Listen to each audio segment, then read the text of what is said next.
What's up, friends and family? Welcome back to the Fan of Life podcast, Fan of Life show. Hope you guys are doing well, and thanks for tuning on in. What is today? I don't even know what today is, but I thought I'd drop a quick message, quick monologue just to catch up and see how things are going. And I want to see if you guys heard of anything going on in the world of podcasting, anything interesting, any new developments, anyone in the center of the news as of late in this weird world of podcasting. Well, of course, I'm kidding. Right now, the world seems to be on fire with the news of Joe Rogan in the media. And if you guys are fans of podcasting in any form, any format, I think you'll be hearing that name for quite some time if you haven't already. I've been a long-time listener of the Joe Rogan experience and Joe Rogan in general, just because of my big fascination with martial arts. And I'm a big fan of MMA and specifically, the UFC, which Rogan has been a part of for so long. But as far as his podcast is concerned, man, being a fan, I've listened to hundreds, if not thousands of podcasts throughout the years. And I think where people in this time, in this day and age, get things mixed up is they forget that people are human. People make mistakes. I think I'm not sitting here and going to stand almighty on a soapbox preaching that, anybody that I'm a fan of is perfect. I think especially a comedian, he's far from perfect.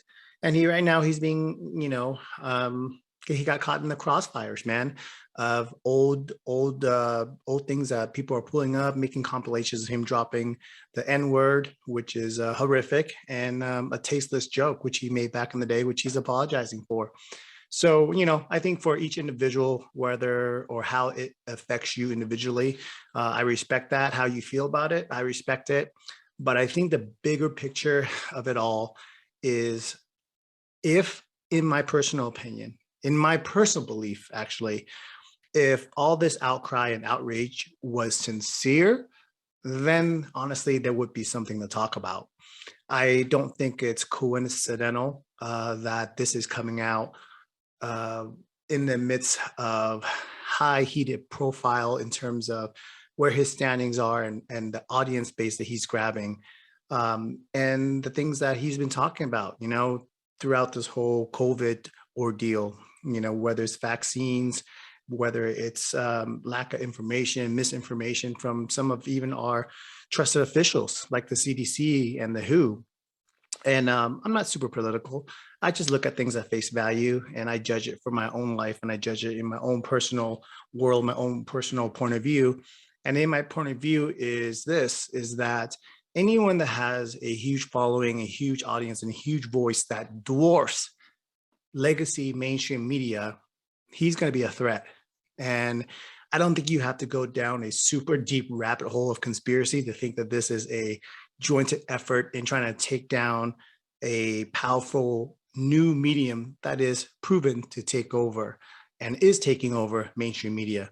A simple search and you'll see his ratings, Joe Rogan's ratings, are anywhere between 10 to 11 million downloads an episode. And I think he does like 3 or 4 episodes a week. 11 million people tune in to listen to Joe Rogan per episode. And I think CNN pulls in at their prime time, big show, whatever that may be, in under 1 million. So in comparison, it's 11x subscription, audience, attention span, whatever you want to describe it. His audience dwarfs that of legacy media.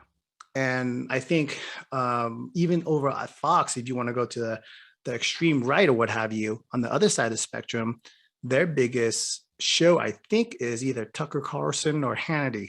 Either way, it's 2 million viewers, prime time. Again, Rogan dwarfs them.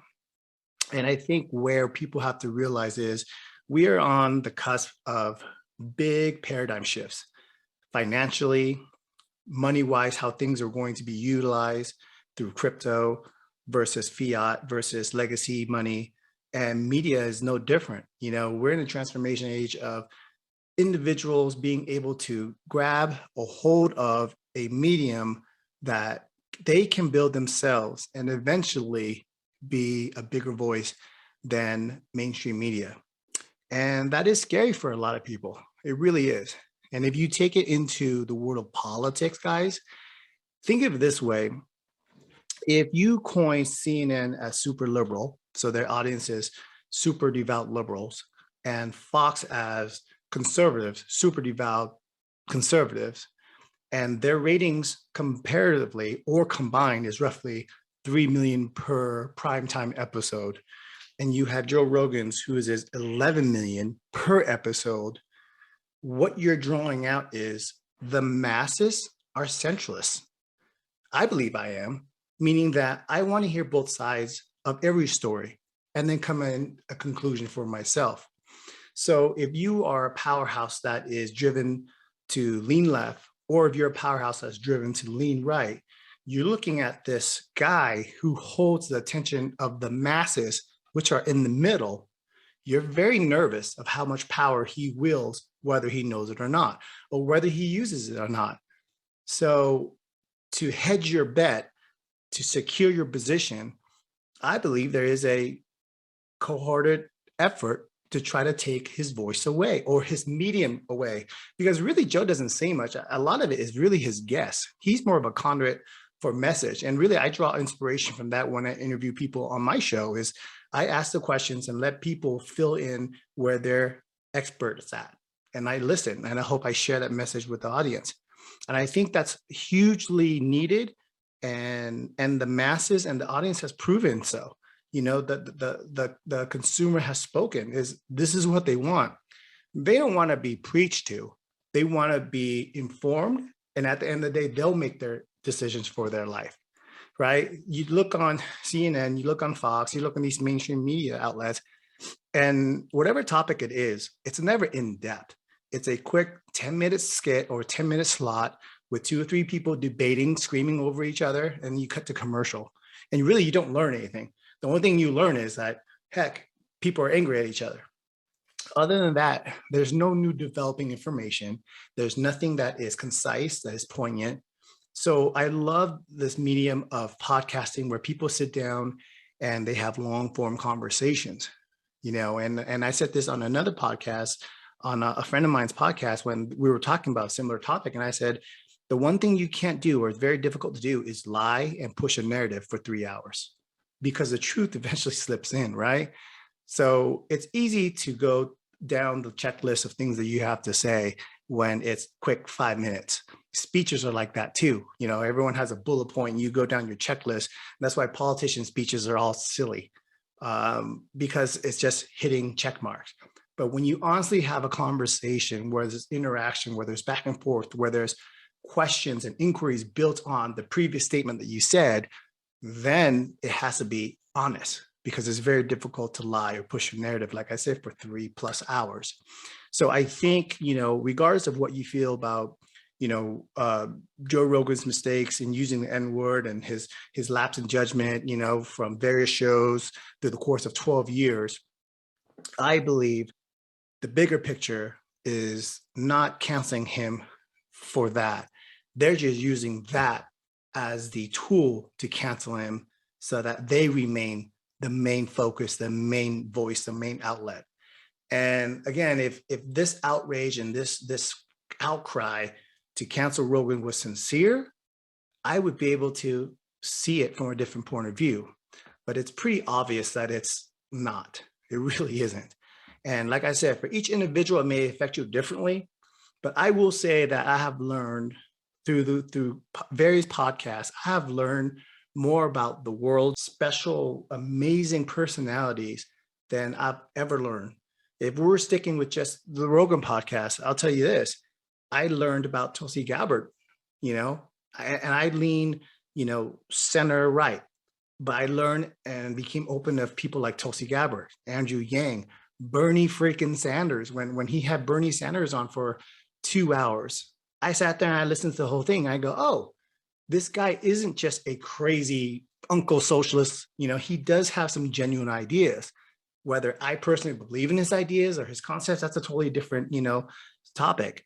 But the fact that to hear people have conversations and honest conversations, you get to understand people's principles, you get to understand people's beliefs and what drives them. And if it aligns with you, then great. If it doesn't, then it doesn't. But at least you get a sense of truth of who they are. All this other platforms, it's just BS, man. So for someone that is, I guess, started out as a podcast where people just hang out and talk a lot of smack and smoke weed and drink tequila and have a good time and bring you along for the ride, it has evolved. It still is that, by the way, but it has also evolved to become a medium, a conduit for important messages. So that's just my 2 cents on the whole Rogan situation thing. I'll continue to listen to him. I honestly think, in my personal opinion, they made a mistake because I think they basically inadvertently turning him into a symbol of free speech. And I think one thing that Americans deep down at our core, we value our freedom. And freedom starts with free speech, guys. And free speech doesn't mean perfect speech. Free speech doesn't mean polite speech. And free speech doesn't mean always correct speech. But free speech allows you to share ideas. And the only way to combat bad ideas, horrible ideas, evil ideas, is to allow good ideas to prevail. And we are not in a position to judge, or nor should we judge, what is valid, what is good, what is evil, just by clips. That's no longer news. Now you basically are pushing ideas, which I don't know when that had happened, but the news don't report anymore. They preach. So anyway, that, I think in my opinion, that's their downfall. But I'm a huge believer in free speech. I'm first generation Vietnamese immigrant. And from everything I've seen with my parents, and you see that with China, is like the power of being able to criticize your government, to be able to criticize your peers, even, as long as you don't draw violence, to be able to just express yourself is super important, because through that is where great things can come. America is pretty much still a cowboy type of country. And I think what separates us from communist countries and oppressed countries is that freedom of speech, because with that cowboy mentality, we get a Jeff Bezos, for better or for worse. We get an Elon Musk, for better or for worse. We get innovators, we get creative people, we get people that go out there and change the world.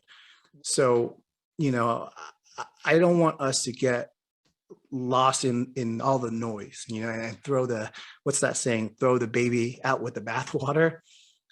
We can fix things without destroying the great things about this country. So we got to be careful, man. It's a slippery slope. And the Super Bowl is this weekend, so I'll use this as an analogy.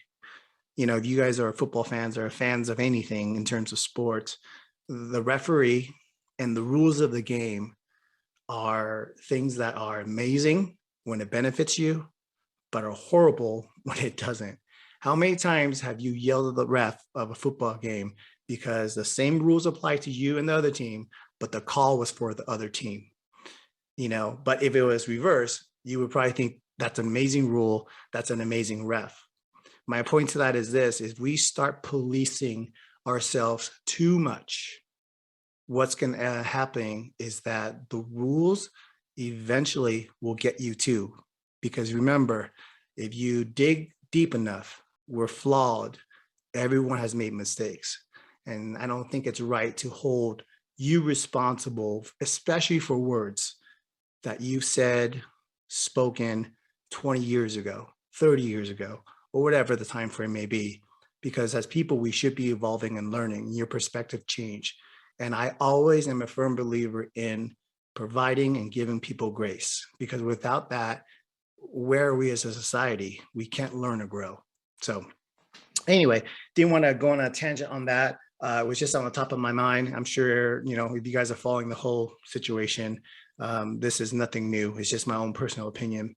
So with that, I wanted to kind of wrap up today and kind of check in as we are entering the middle of February. Hope you guys are staying strong, staying firm with your New Year's resolutions, with your commitments for the new year. Whatever sacrifices that you want to do, make sure that the end justifies the means. You don't want to be just achieving goals for the sake of achieving goals.